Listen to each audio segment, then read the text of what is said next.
Bismillahirrahmanirrahim. Assalamualaikum warahmatullahi wabarakatuh.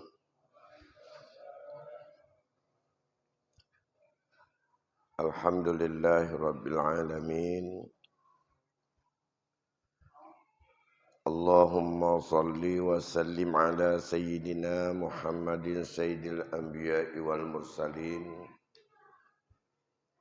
wa ala alihi wa ashabihi ajma'in, amma ba'd.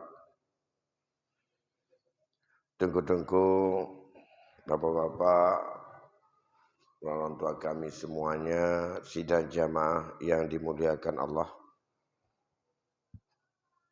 Sembari kita untuk beriktikaf dan sembari kita menunggu masuknya waktu salat Isya, mari kita lanjutkan pengajian kita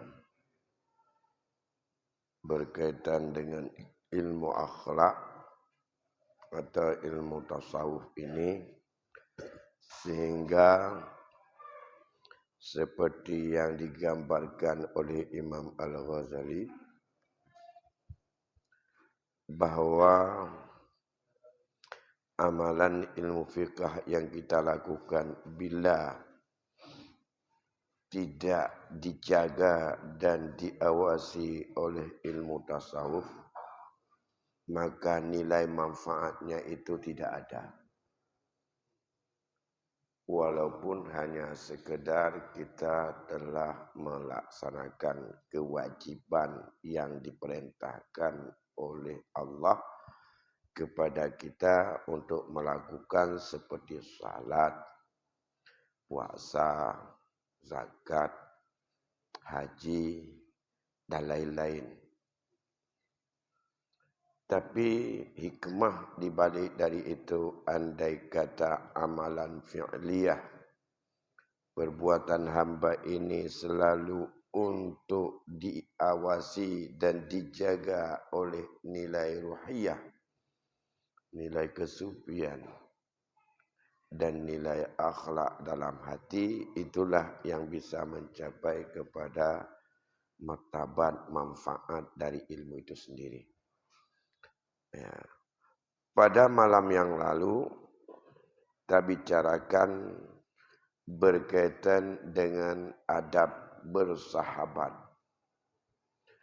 adab dalam pergaulan,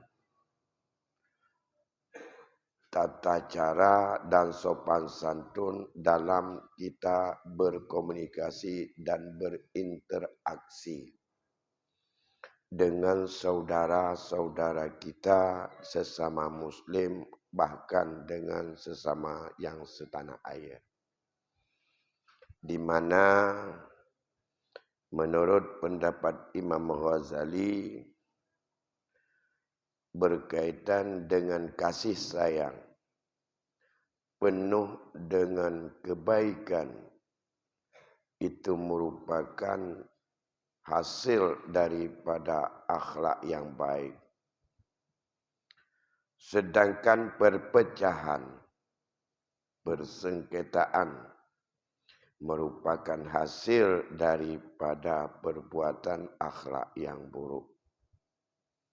Maka berbuat baik, akhlak yang baik, wajiblah kepada hamba ini saling mencintai, saling berlembah lembut, saling kesepakatan. Apakah itu di saat kita dalam keadaan marah atau tidak. Jangan sampai merupakan hasil dan nampak karya daripada akhlak yang buruk. Selalu yang ada pada seseorang itu saling untuk memarahi, saling untuk membenci, dan saling untuk membelakangi atau membiarkan. Kemudian pada malam ini kita sambung sedikit lagi. Namun kalau ada hal-hal yang sifatnya bukan berkaitan dengan ini, apakah dalam masalah kehidupan keluarga atau dalam masalah pembahagian pusaka atau menyangkut dengan halal haram, ada prinsip kamu yang ingin untuk nutu manyong, galam terlanjutkan kitabnya, lun beri kesempatan dan mari sama-sama dan netanyong dan supaya kita pecahkan masalah itu dulu. Menyohana lun lanjutkan matan kitabnya untuk kita lihat bagaimana sebenarnya kewajiban dalam berkasih sayang dan ulfah dan mahabbah itu sendiri. Karena kita di bulan Maulud ini juga yang dituntut yang demikian. Jadi rasa cinta kepada Rasul yang ditujukan dengan kita berselawat, senantiasa kita untuk menyampaikan selawat kepadanya, tujuan akhir buahnya agar tumbuh rasa mahabbah. Cinta kepada Rasul, cinta kepada Allah merupakan cinta karena Allah. Bukan cinta karena manusia, bukan cinta karena dunia. Itulah pada malam yang lalu di penghujungnya Nabi pernah menceritakan. Ada seorang laki-laki, zara akhahu, ia menziarahi, berkunjung untuk melihat saudaranya sesama Islam. Yang ia dalam perjalanan untuk itu semata-mata karena Allah. Lun ja'a, laki-laki itu adalah kepingin untuk menziarah kepada saudaranya karena Allah. Saat itu Allah kirim seorang malaikat kepada orang tersebut dan menjumpainya di dalam perjalanan. Lantas malaikat bertanya, ya, aina taridu, kemana kamu mau pergi? Ia menjawab, uridu an azuru akhi fulanan. Aku ingin untuk menziarahi, berkunjung kepada saudaraku si fulan. Ini bukan saudara bahasa Aceh, saudara karena seiman, akhawah fillah, saudara karena Allah. Lantas malaikat bertanya kepadanya, apakah kamu ingin menziarahi saudaramu itu adalah karena ada kebutuhanmu padanya sesuatu? Dah bahasa kita tanya. Tanya nak kena ya aku nak kunjung saudara lo di bulan. Pernah perlu sesuatu draw ke baganyan? Ada keperluan sesuatu yang kamu ingin kamu dapatkan padanya? Tanya malaikat kepadanya. Ia enggak tahu itu malaikat. Nah. Qala la. Hana keperluan sapu pi, hana kebutuhan lun, hana kebaikan bagi lun untuk lonjak kalon kena. Dijawab oleh malaikat. Kalau demikian, liqarabatin bainaka wa bainahu. Barangkali yang artinya adalah karena memang kaum kerabat tu antara kata dengan ji. Mungkin syarat tu. Ya. Atau barangkali itu karena kerabat dekat atau kawan akrab atau kawan kompak.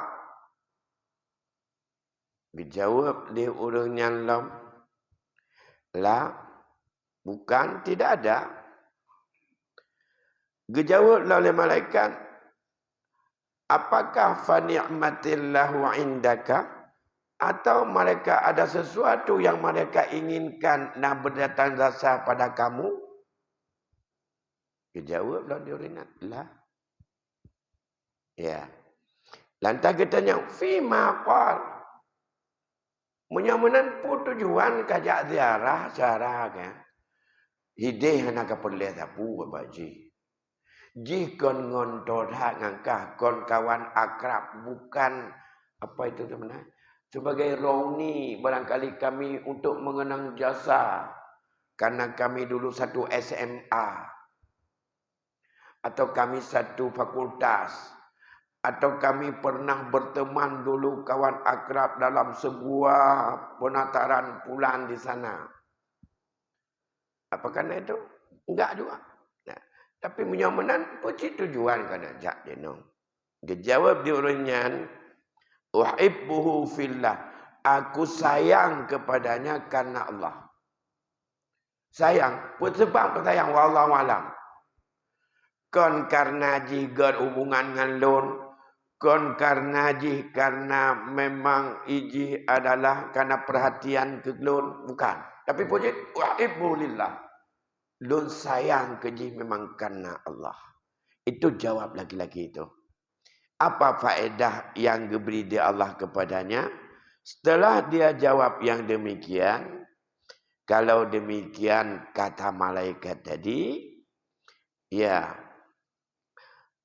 Innallah arsalani ilaika bi khabarika bi annahu yuhibbu li hubbika iyyahu faqad aujabalaka al jannah. Allah nak kirim lun guyum yang menumpuk dengan gata. Untuk guyum beri berita dan guyum pegah bak gata. Bahawa betul-betul gata itu orang yang mencintai kepada saudara gata. Karena betul-betul engkau cinta karena Allah. Oleh kerana demikian, faqad aujabalaka al jannah. Allah akan wajib kepada gata untuk gata bertemu syurga. Dengan gada-gada tulus itu. Yang ban di dalam riwayat tersebut yang diceritakan oleh Imam Al-Ghazali dari hadis Rasulullah sallallahu alaihi wasallam.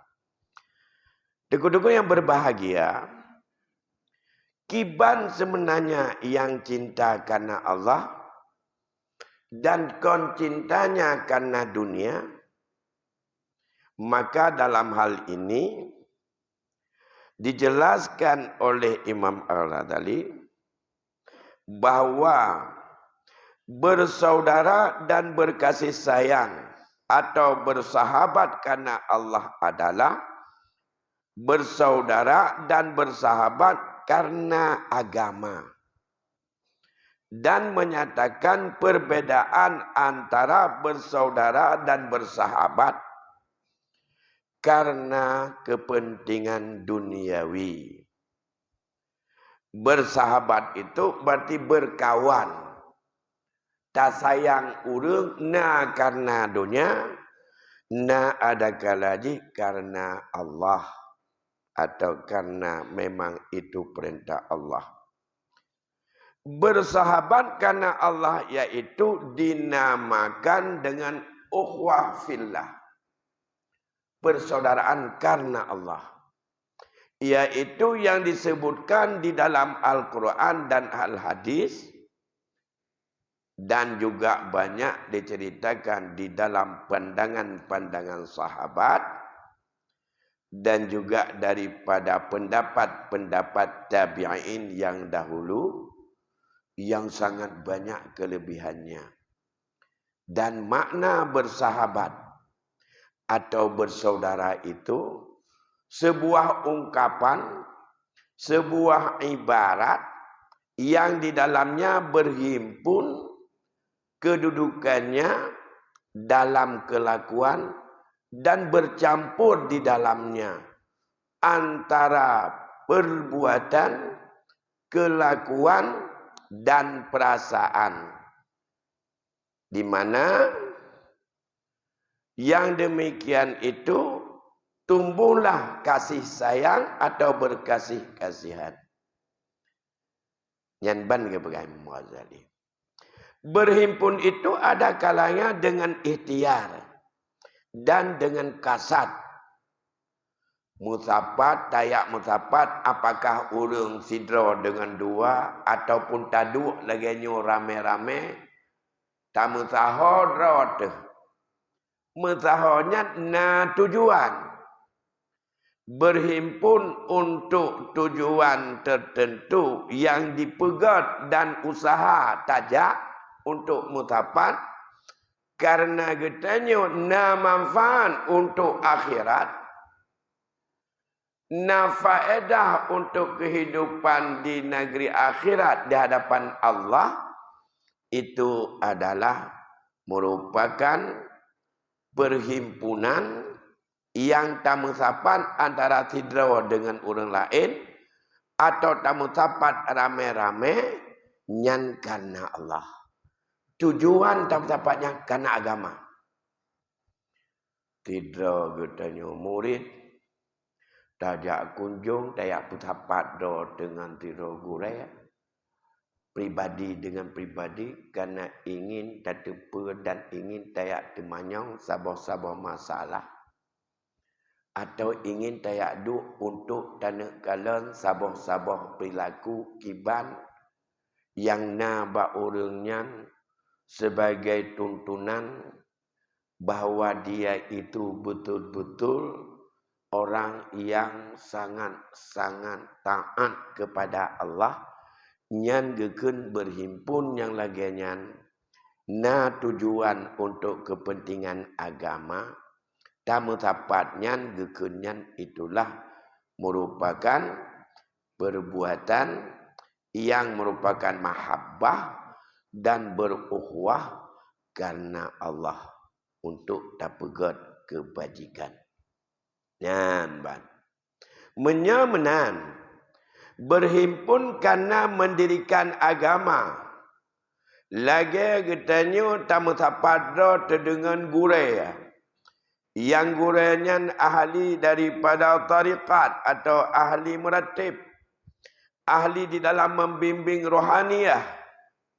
Nyan adalah merupakan ziarah dan berhimpun lillah atau karena Allah. Atau katanya tak berhimpun dalam menuntut ilmu yang memberi manfaat dalam agama.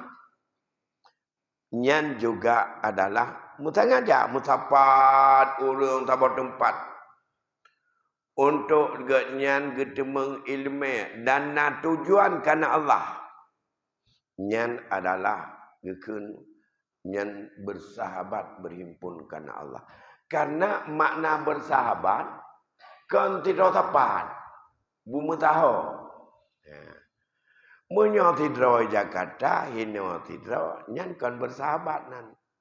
Jadi namanya suhbah, saling bersahabat, saling untuk mengunjungi, saling untuk bertemu, bisa 2 orang, bisa lebih dari 3. Munyo tidro detaduk, nyan kan bersahabat namanya. Ababu takut rok ngon lain.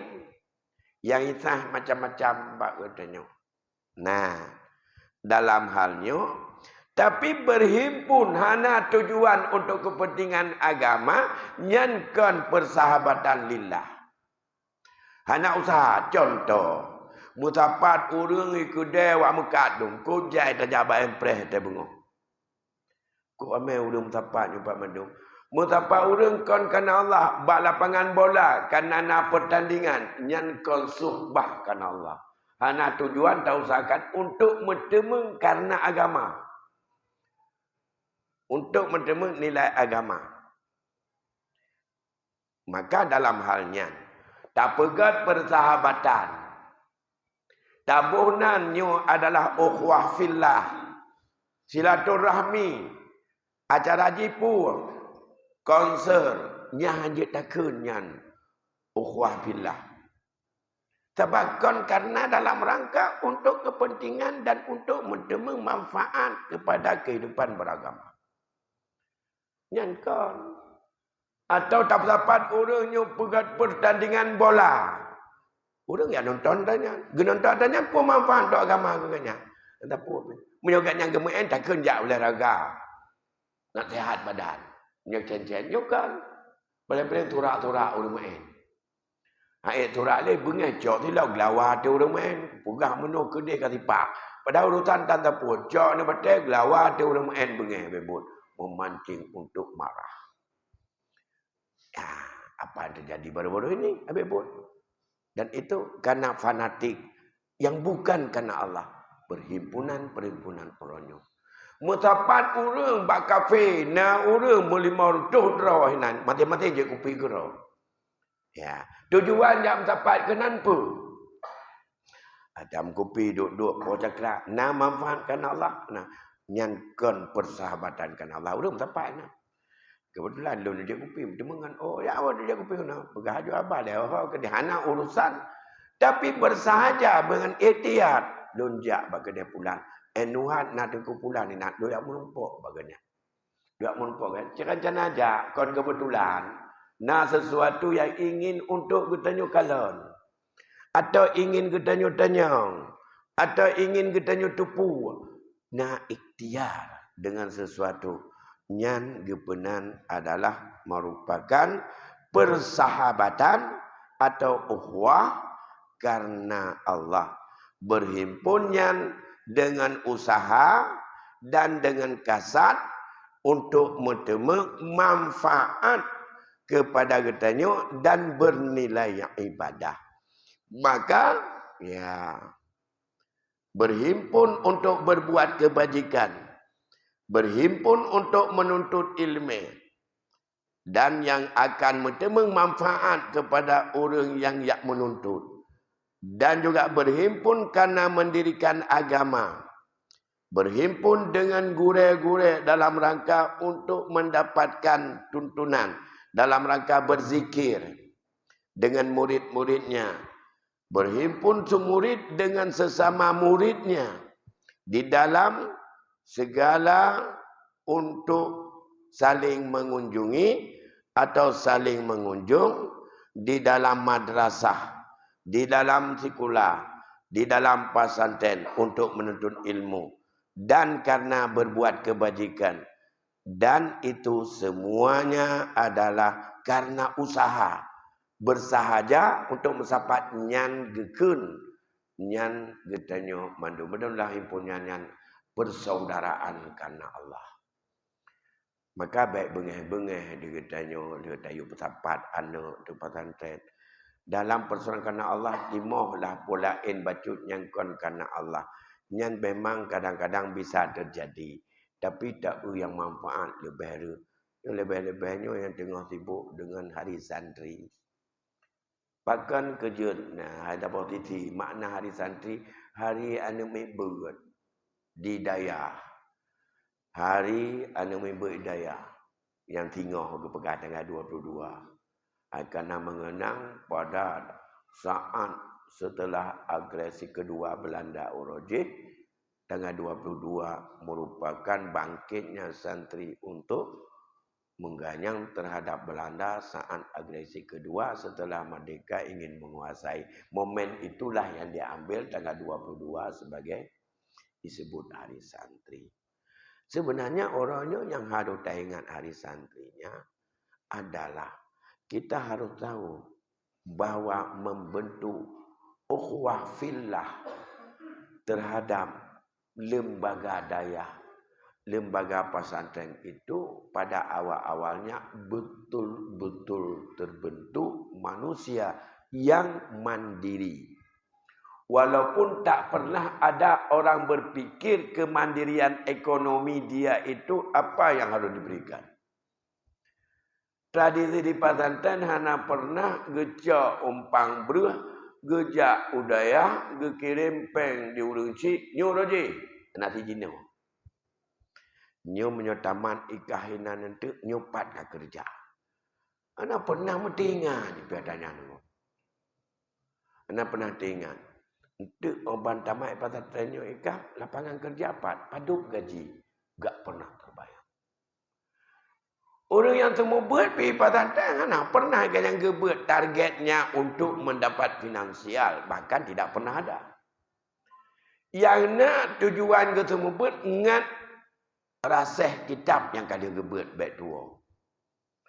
Ni ketemu buat untuk ngat baik tua le kitab yang kada gebet bunuh, gepulang orang lain bak gelasak, ganyan gebet gelah nam, gepulang orangnya. Kan merasa ganyan gure karena kacadong kon. Supaya ilmu yang kena lebih untuk bisa dia kuasai, tahu dalam hati tapi enggak tahu bagaimana cara menyampaikan agar bisa untuk dipahami oleh orang lain. Itu membuat di malam bunga po 12 habis buat tok kitab memajaro wa ukama masing-masing tinggal bunga kada digure cok breh lampang ro di murid cok breh lampang ro sama-sama tiji breh tabah mok tapo ja udah pu tagun bu gure ke tagun bu ro ke di murid tagun bu ro ke gure ke pajuh yang kita gun ke ro ke murid ke pajuh yang kita gun ke ro ke di murid atau kirim di urusi di gure pada urusi kirim nyan ban hubungan gure dengan murid uroje sehingga kemandirian hana keterikatan untuk ketergantungan menciptakan daripada pengangguran yang sangat tinggi itu tidak pernah terjadi. Tulus hana mengharap apa. Ya, perkembangan kemajuan zaman apakah itu bisa kita kembali? Tak bisa. Dunia itu udah lewat. Dunia orangnya lagi nyok. Tetapi nilai keikhlasan. Kalau dulu karena tak pernah untuk mengatakan embel-embel dalam hati dengan pendidikan akan mendapatkan lapangan kerja. Hari ini adanya kesangan dan keterampilan macam sudah dicoba. Tapi belum efektif. Ini taman SMK. Kamu menjadi tenaga. Oh dia tamat. Karena 4 pegawai tenaganya. Itu pegawai kedua dia hanjik. Hidup baru lain. Hanjik pakai. Kadang-kadang. Muwawad dah orang ni. Ya. Karena ketergantungan. Waktu jai kulakan ni. Orang pun hana target. Ganyan beluluh. Belum dah ni. Anak pernah hitung tu. Orang je. Yang penting jut. Anak pernah hitung tu. Yang penting berjut ke kitabnya. Orangnya. Yang penting luluh. Ijazah 4. Tengok laman kerja. Mata lajik dengan najat nombor 20. Yang karena itu sudah merupakan sebuah perubahan. Hari ini belum tentu bahwa ijazah sebagai standar kemampuan ilmu. Kalau sudah itu tidak bisa diukur dengan kualitasnya daripada apa yang ada dalam kualitas itu. Yang kedua, mengapa itu? Ini ukhuwah fillah. Kalau orang berhimpun di daya itu persaudaraan karena Allah. Anak karena dunia yang betul. Yang pertama, zamankan dan kenyataan ingatan Nabi. 3 faktor yang mempengaruhi manusia dalam membentuk hatinya yang berakhlakul karimah. Di samping kemampuan intelektual, harus ada kemampuan moralitas atau akhlak. Dan akhlak, sampai-sampai jika kita baca, merupakan inti rahmat Islam ini hadir yang dibawa oleh Rasul. Adalah bila mampu semua orang dalam setara sosial apapun, dalam kondisi usia manapun, dalam kehidupan ekonomi yang bermacam-macam pun, nilai persahabatan, nilai persaudaraan, nilai rahmat dan kasih sayang ada pada akhlak. Ada pada akhlak. Duduk antara orang kaya dengan orang miskin, itu yang membuat nyaman, tentram, lingkungan itu akhlak. Anak, suami, istri dalam sebuah keluarga bukan diukur bahwa keluarga yang punya mobil ini lebih bahagia, ini lebih saadah, ini lebih mawaddah, ini lebih rahmah. Enggak, rahmah bukan di situ. Tergantung bagaimana nilai akhlak di situ. Apakah dia kaya, miskin itu tanpa ada mobil, walaupun hanya jalan kaki, tapi akhlak. Disitulah yang akan tumbuh komunikasi, interaksi yang penuh ulfah, penuh kasih sayang, penuh kelembutan, tidak dengan tadab baru, tidak hanya saling membelakangi. Maka untuk terbentuk akhlak, itu pendidikan. Pendidikan yang dididik dan tidak dididik itu adalah sangat besar pengaruhnya. Dino tak pegah, jamun kata pegah. Bahawa pendidikan bak rumah tangga bupah. Pendidikan dalam lingkungan tempat tinggal begot. Pendidikan di lembaga batajuk lembaga formal, tidak formal juga harus bagus. Ya. Karena kepegahan Nabi, bahkan keluarga harus good. Apakah sadar oleh keluarga dalam mengambil amanah seorang anak itu? Kullu mauludin yuladu alal fitrah. Setiap anak dilahirkan Allah persembahkan kepada satu keluarga itu dalam keadaan fitrah. Suci. Potensi untuk baik sudah ada pada dia. Apabila dia dalam perkembangan telah bersentuhan dengan dunia ini. Dan ia mulai berkembang dari kecil sampai besar. Apakah dia akan tetap manusia yang fitrah? Ini yang menentukan adalah orang tuanya yang pertama. Abawahu yuhawidanahu au yumajjisanahu au yunasranahu. Dua orang tua yang menentukan dia arahnya kepada Yahudi, kepada Nasrani, dan juga kepada Majusi. Itu hadis sahih itu. Maka menunjukkan bahwa yang Allah titip anak yang pelahir bagi tanya, nyo suci, fitrah. Tidak ada dia membawa potensi durhaka. Tinggal bagaimana keseriusan tanya menyikapi. Setelah itu, orang tua tentu saja akan memberikan kecerdasan pada anak. Maka di pesantren itu kecerdasan yang ada pokoknya iza aqala wa'allimul kitabullah iza aqala. Ajarkan kitab Allah kalau ia sudah berfungsi akalnya. Dalam konteks ini kepegah ada Rasul. Nyan bak pendidikan nyan yang tabi tayu wafai ilmu pengetahuan macam-macam, harus ada keseimbangan antara kecerdasan otak dengan hati. Yang hati inilah akhlak, yang hati inilah tauhid, yang hati inilah sufi. Ya. Maka kepegahan Nabi dalam hadis, mazdada ilman walam yazdad huda, lam yazdad minallah illal bu'da. Barangkali seorang yang lebih mutamah terus akalnya. Kecerdasan akalnya cukup bidang penelitian teori itu habis je. Ubena akal dia habis.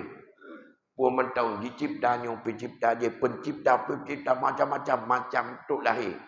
Yang orang dia katanya kadang-kadang dia agak sampah. Sampah ini sekarang rupanya bermakna bisa menjadi unsur ekonomi. Semua kan. Tapi walam yang tu dah. Hati petunjuk tidak bertambah-tambah. Anak keseimbangan. Maka han muto urunya dengan Allah. Bahkan tambah jauh. Yang ini menunjukkan bahawa keseimbangan antara intelektual, kecerdasan dengan kemampuan ruhiyah. Kejiwaan, tauhid, akhlak, sufi, tasawuf. Itu ada keseimbangan. Mana keseimbangan? Ini tak tahu. Apalagi ilmu pengetahuan yang wajib. Ain kadang-kadang dikebah. Ilmu pengetahuan yang sifatnya itu adalah menurut pandangan agama. Hanya kepentingan itu kifayah. Itu yang mati-matian.